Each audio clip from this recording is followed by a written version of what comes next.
ಅಧಿಕಾರಕ್ಕೆ ತಂದಿದ್ದಾರೆ. ಅವ್ರಿಗೂ ನೀವು ಒಂದು 2-2.5 ವರ್ಷ ಮುಖ್ಯಮಂತ್ರಿ ಮಾಡ್ತೀನಿ ಅಂತಕ್ಕಂಥ ಮೀನಾವೇಶವನ್ನು ಮಾಡುವುದು ಹೈಕಮಾಂಡ್ ಏನಾಗಿದೆ, ಲೋ ಕಮಾಂಡ್ ಆಗಿದೆ ಅಂತ ಕಾಣುತ್ತದೆ. ಹೈಕಮಾಂಡಕ್ಕೆ ಡಿಸಿಷನ್ ತಗೊಳ್ಳೋಕ್ಕಾಗ್ತಾ ಇಲ್ಲ ಅಂತ ಕಾಣುತ್ತದೆ. ಆದ್ದರಿಂದ ಕೂಡಲೇನೆ ಡಿ ಕೆ ಶಿವಕುಮಾರ್ ಅವರನ್ನ ಮುಖ್ಯಮಂತ್ರಿಯಾಗಿ ಘೋಷಣೆ ಮಾಡಿದರೆ ಕರ್ನಾಟಕದ ಕಾಂಗ್ರೆಸ್ ಪಕ್ಷ ಉಳಿಯೋಕ್ಕೆ ಸಾಧ್ಯತೆ ಇದೆ. ಇವತ್ತು ದೇಶದಲ್ಲಿ, ರಾಜ್ಯದಲ್ಲಿ ವಿರೋಧ ಪಕ್ಷ ಆಗಲಿ ಆಡಳಿತ ಪಕ್ಷ ಇರಬೇಕು, ಕಾಂಗ್ರೆಸ್ ಇರಬೇಕು. ಇಲ್ಲವಾದರೆ ಅದು ಬೇರೆ ವಿಕೋಪಕ್ಕೆ ಹೋಗುತ್ತೆ. ಆದ್ದರಿಂದ ಡಿ ಕೆ ಶಿವಕುಮಾರ್ ಅವರು ದುಡಿದೋದಕ್ಕೆ ಕೂಲಿ ಕೊಡಬೇಕು.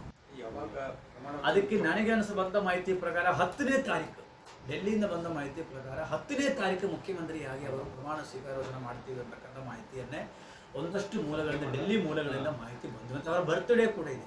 ನಾನು ಅವ್ರಿಗೆ ಅಡ್ವಾನ್ಸ್ ಆಗಿ ಬರ್ತ್ಡೇ ವಿಶೇಷವನ್ನು ಮಾಡ್ತಾ ಇದ್ದೇನೆ. 15ನೇ ತಾರೀಕು ಅವರ ಬರ್ತ್ಡೇ ಇದೆ. ಅವರು ಒಳ್ಳೆಯದಾಗಲಿ. ಮುಖ್ಯಮಂತ್ರಿಯಾಗಿ ಅವರು ಈ ಸಲ ಅವರ ಬರ್ತ್ಡೇನೇ ಆಚರಣೆ ಮಾಡ್ತೀವಿ ಅಂತಕ್ಕಂಥದ್ದು ನಮಗೆ ಮಾಹಿತಿ ಬಂದಿದೆ. ಅದಕ್ಕೋಸ್ಕರ ಅದಕ್ಕೆ ಅವಕಾಶವನ್ನೇ ಹೈಕಮಾಂಡು ಮತ್ತು ಮಾನ್ಯ ಈಗಿನ ಮುಖ್ಯಮಂತ್ರಿಗಳು ಎಲ್ಲರೂ ಕೂಡ ಮಾಡಿಕೊಡಬೇಕು ಅಂತಕ್ಕಂಥದ್ದು ನಾವು ಮನವಿಯನ್ನು ಮಾಡುತ್ತೇನೆ. ಈ ರಾಜ್ಯದಲ್ಲಿ ಹಿಂದುಳಿದ ವರ್ಗದ ನಾಯಕರೆಂದರೆ